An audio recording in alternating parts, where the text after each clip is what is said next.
In his book 1984, written in 1948, George Orwell predicted a world where security cameras would record the movements of everyone on Earth, with dire consequences for anyone who dared to buck the system.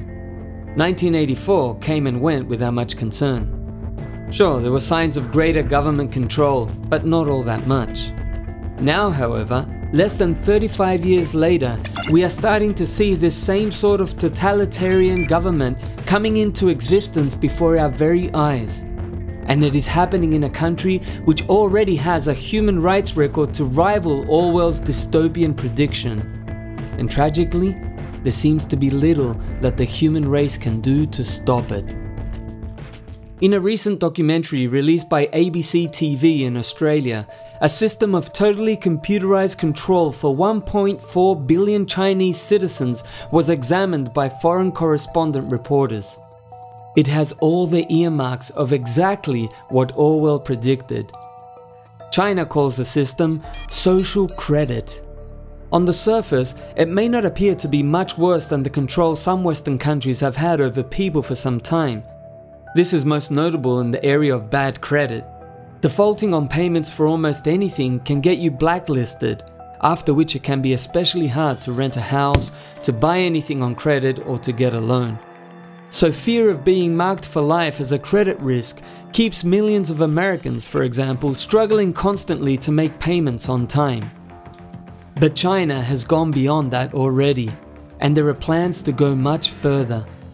Take note that this is a country which is even now butchering tens of thousands of dissidents each year in a lucrative organ harvesting scheme. The practice runs almost exclusively on support from people in Western countries who pay tens of thousands of dollars to have someone killed in China so that they can receive a much needed organ transplant.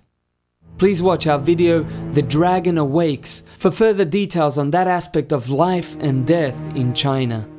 So any talk about labeling people as credit risks is only the tiniest tip of the iceberg in terms of where this Chinese social credit program is heading.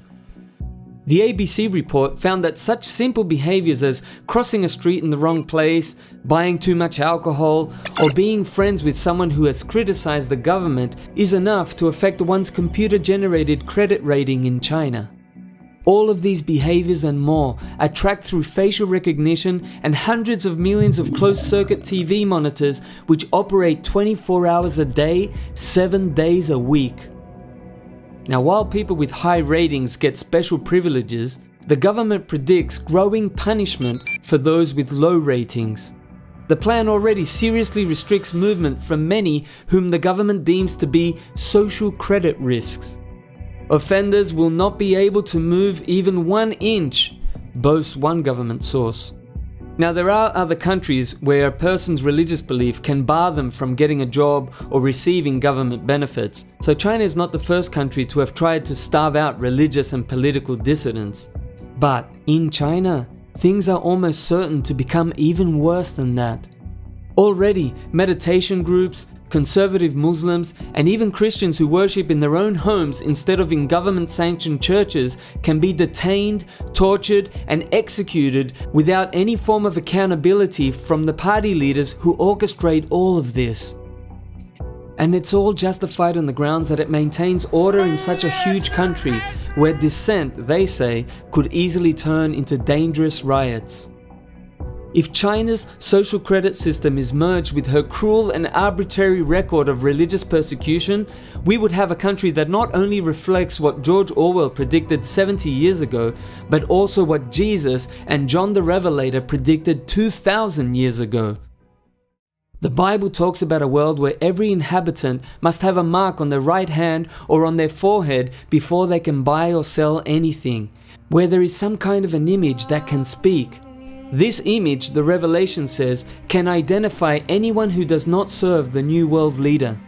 And this coming world dictator is described as the devil incarnate, and he and his government are symbolized as a red dragon. China is arguably the world's leading superpower already. Its economic tentacles are reaching into lesser countries everywhere, while the US struggles to maintain pace with what control it already has. But it is China who most uses economic sanctions now to force other countries to toe the line. Australia is just one illustration of how the rest of the world fears the wrath of China. Efforts to get the government of Australia to censure China's well-documented organ harvesting have fallen on deaf ears. Not because the atrocities have not been proven to exist, but because it would upset one of Australia's biggest trade partners if we complained about it openly. Put this video together with The Dragon Awakes and you get a picture of what the future is very likely to be for every one of us, but especially for those of us who seek to live by faith in obedience to the teachings of Jesus. Even now, it is virtually impossible to find any country on earth that dares to stand up to China. What Hitler did during World War II and what Stalin did shortly thereafter may soon pale as China brings in its totalitarian answer to world domination. China is even now starting to do this through the most advanced and extensive computer technology in the world. Are you ready for it?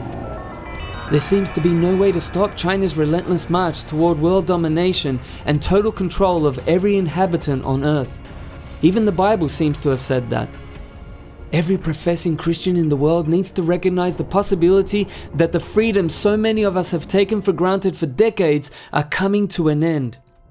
We may be approaching that point in human history where our only way to express loyalty to Jesus Christ will be through martyrdom. How serious are you about counting that cost of discipleship? Please watch other videos on this channel and then contact us if you want to work with others who are committed to God, even more than life itself. The email address for contacting us is on screen at the moment. Remember, time is short. Let's make the most of it.